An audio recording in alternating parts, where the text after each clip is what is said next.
Bom, a continuação do sermão, Jesus está confortando os apóstolos e dando instruções a ele, perto dele ser preso. Então, no capítulo 16, versículo 1, ele diz: tem-vos dito essas coisas para que vos não escandalizeis. Mas nós sabemos que eles vão se escandalizar. Ou seja, a princípio eles não vão conseguir entender tudo o que estava acontecendo. Eles ainda não conseguem entender sobre a morte e ressurreição de Jesus. Parece espantoso para nós, né? Que deveria ser automático, mas o conhecimento também era muito limitado naquele período. Esses homens não tinham a Bíblia nas mãos dele e os ensinadores estavam ensinando tudo errado. Bom, o versículo 2. Expulsar-vos-ão das sinagogas. Vem mesmo a hora em que qualquer que vos matar cuidará fazer um serviço a Deus. Olha, nós sabemos que no original não tinha a diferenciação de maiúsculo e minúsculo. Mas tudo indica que Jesus está falando aqui realmente que o Deus da Bíblia, o Deus verdadeiro, vai chegar um tempo em que terão grupos que vão estar matando vocês, acreditando que está fazendo um serviço ao Deus verdadeiro, ao meu Pai. É isso que Jesus Cristo está falando. E o que nós vemos automaticamente na história? Quando a Igreja Católica, as igrejas protestantes e as igrejas reformadas, quando eles nos matavam, eles diziam que eles estavam fazendo um serviço a Deus, que eles estavam matando hereges. A Inquisição ela foi criada nessa situação, ali nos anos 1215, foi para matar igrejas como nós, que a Igreja Católica criou. Então, quando eu leio esse versículo aqui, eu vejo realmente um cumprimento dessa palavra de Jesus, quando a Igreja Católica matava as igrejas anabatistas na fogueira, dizendo que isso era para purificar o reino de Deus, Pai de Jesus Cristo. Era isso que a Igreja Católica falava. Por isso que ela queimava as pessoas, dizendo que assim ela estava purificando o reino de Deus, porque eles nos chamavam de hereges por nós não batizarmos recém-nascidos. Não? Diziam, esses hereges são perigosos para o reino de Deus. E ela só parou de matar porque a sociedade, como eu sempre digo para vocês, a Revolução Francesa e a independência dos Estados Unidos colocaram lá como lei que ninguém poderia ser molestado por sua fé. Aí que a Igreja Católica e as igrejas protestantes e as igrejas reformadas não puderam mais matar, mas até essa época elas faziam. Bom, o versículo 3, Jesus prossegue: e isto vos farão porque não conheceram ao Pai nem a mim. Mas tenho-vos dito isso, a fim de que, quando chegar aquela hora, vos lembrei de que já vos tinha dito. E eu não vos disse isso desde o princípio, porque estava convosco. E agora vou para aquele que me enviou, e nenhum de vós me pergunta para onde vais. Antes, porque isso vos tenho dito, o vosso coração se encheu de tristeza. Veja como é significativo ler esse texto e sabendo o momento que eles estavam vivendo. Porque Jesus seria preso e eles vão se encher de tristeza com essa prisão. Porque o que parece é que eles ainda entendiam que, vamos dizer, o reino seria estabelecido aqui, todos se curvariam e eles começariam o reino de Deus. Parece que ainda é isso que eles acreditavam, né? Vai ter momento que o apóstolo Pedro ainda terá que ser repreendido por não perceber, por exemplo, essa mudança da igreja dos gentios, a salvação para os gentios. Então era realmente muita coisa que eles precisavam entender, que eles, mesmo estando com Jesus há 3 anos e Jesus tendo falado sobre morte e ressurreição, eles ainda não conseguem entender o que está acontecendo, né? Que Jesus realmente deveria morrer. O versículo 7. Todavia digo-vos a verdade, que vos convém que eu vá, porque se eu não for, o Consolador não virá a vós, mas se eu for, enviar-vos-lo-ei. E quando ele vier, convencerá o mundo do pecado e da justiça e do juízo. Do pecado, porque não crê em mim. Da justiça, porque vou para meu Pai e não me vereis mais.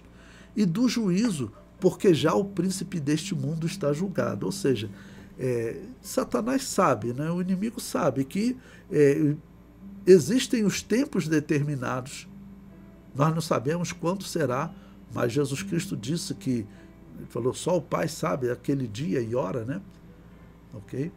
Então, existe um dia e hora determinado mesmo, em que o príncipe deste mundo será julgado, e que vai chegar também a hora que toda a humanidade será julgada.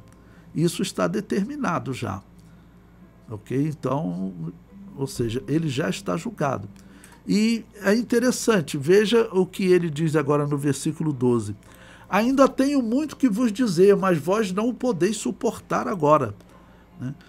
Até essa palavra suportar, eu verifiquei ela no dicionário para vocês, porque o que significa esse suportar? Né? Por que eu tenho coisas agora que eu ainda não posso falar para vocês, ou vocês ainda não estão preparados para, vamos dizer, carregar um determinado peso?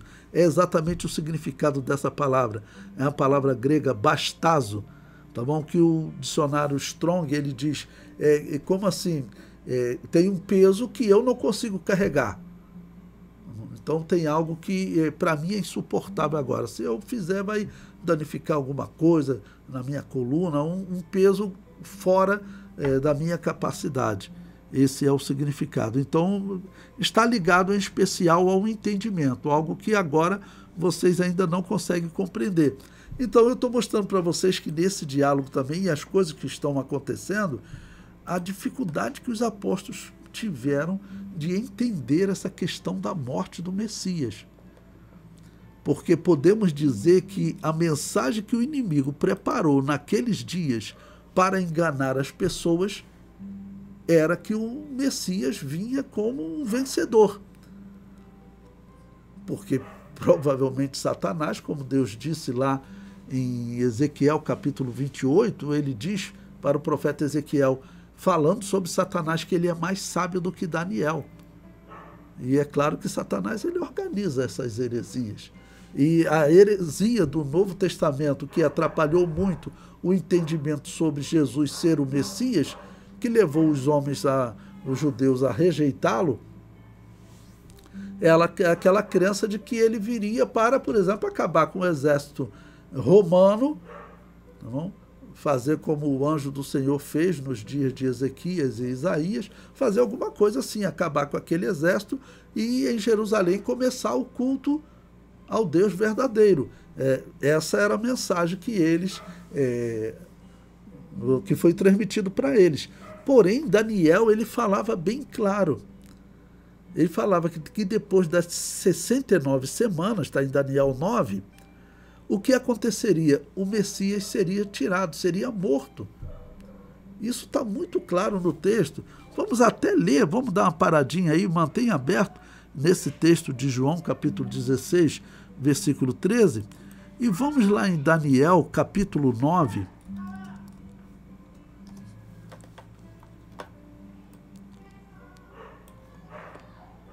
eu vou ler aqui no versículo 24 para vocês, olha, 70 semanas estão determinadas sobre o teu povo e sobre a tua santa cidade.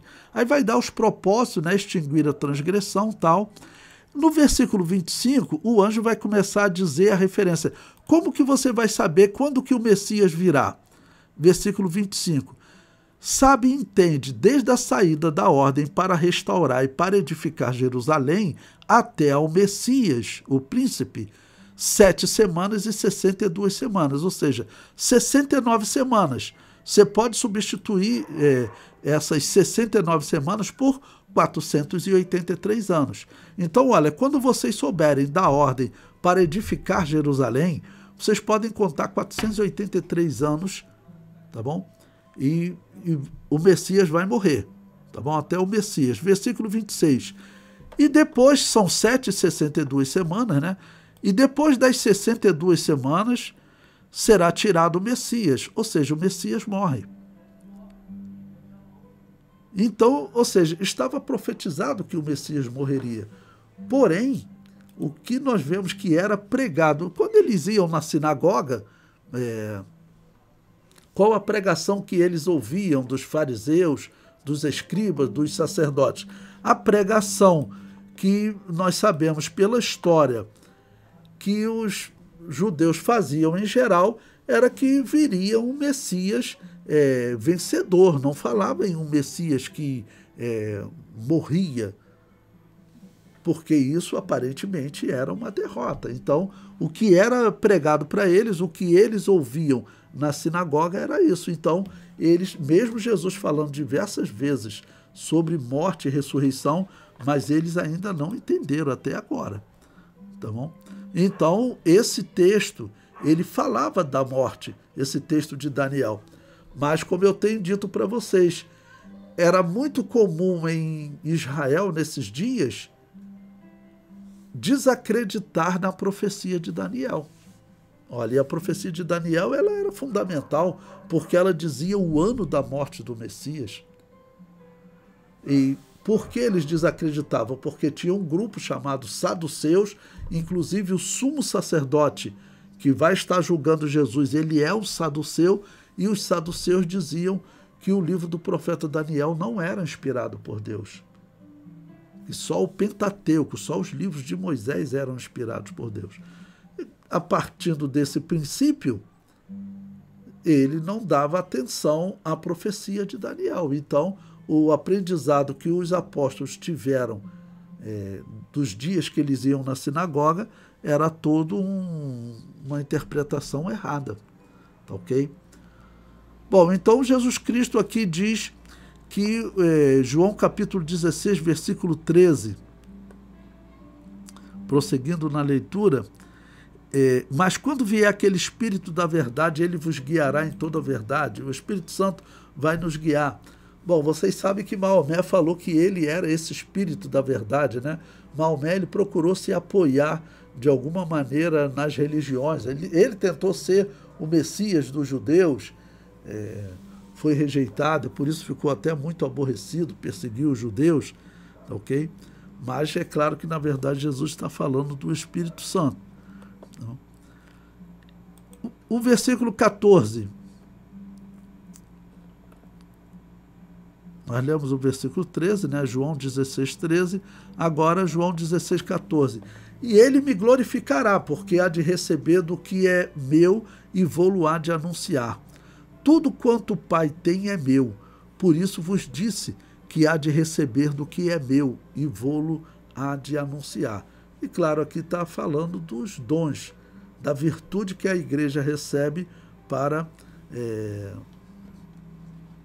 continuar a pregação do Evangelho, né?